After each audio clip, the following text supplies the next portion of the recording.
The sun rose gently over the wide Massia plains. The tall grass waved in the wind, and the cattle moved like rivers across the land.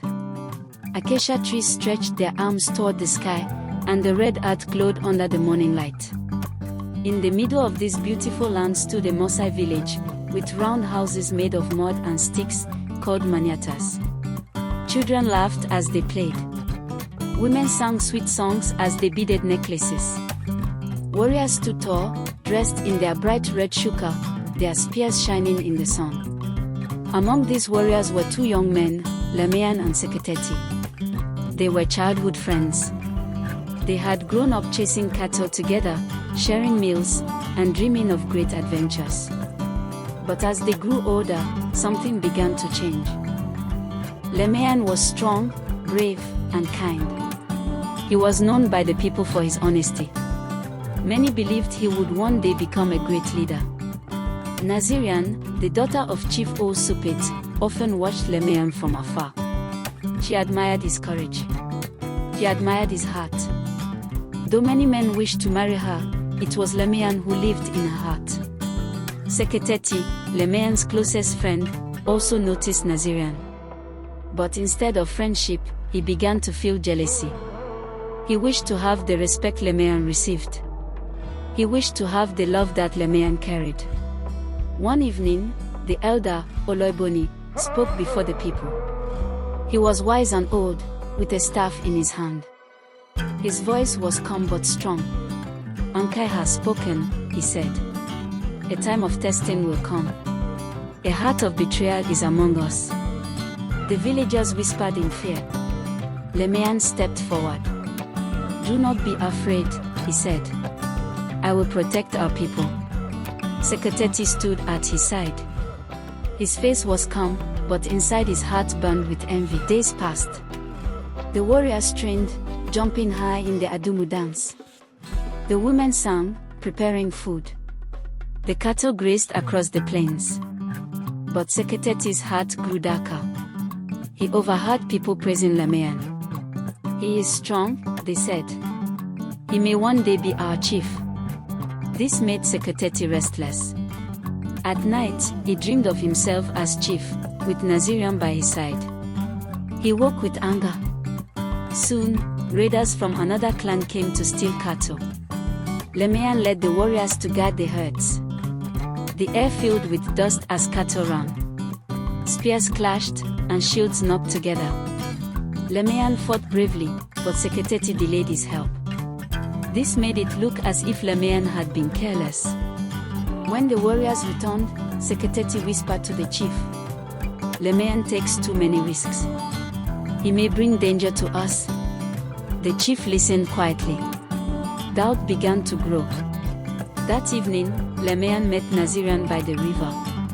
The water sparkled under the moonlight. Even if the world doubts you, Nigerian said softly, my heart never will. She placed a beaded bracelet in his hand.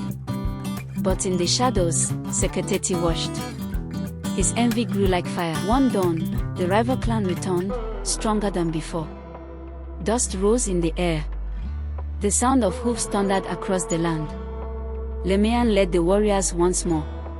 He raised his spear high and called. For the people. For the cattle. The warriors shouted and followed. The battle was fierce. Dust blinded eyes, shields clashed, and the cattle ran wild. In the middle of the struggle, Seketeti betrayed his friend. He led Lemean into a trap. Lemean was caught, tied, and shamed before the enemies. Though he escaped, his honor was broken. When they returned, Seketeti stood before the people and said, Lemean is not with us. He stood with the raiders. He cannot be trusted. The people gasped. The chief looked at Lemean with sorrow. Your honor is lost. You must leave this place. Nigerian cried out, but her father raised his hand. Lemean looked around the village, his heart heavy. With silent steps, he left, holding tightly to Nigerian's bracelet. Lemean walked alone across the wide plains. Days turned into nights. He slept under trees, drank from rivers, and prayed to Ankai. One night, he dreamed of Oloiboni. Truth will rise like the morning sun, the elder's voice said. Your time will come. On his journey, Lemeyan met a traveler wounded by wild animals. Though weak himself, he helped the man, guarded him, and carried him to safety. The man blessed him. You are a true warrior. Ankai walks with you. Though tired and hungry, Lemeyan's spirit grew stronger. Back in the village, Seketeti grew proud. He commanded others harshly. He no longer listened to the chief. The people feared him, but their respect was gone. Nigerian prayed every night for Lemeyan's return. Then came the great raid.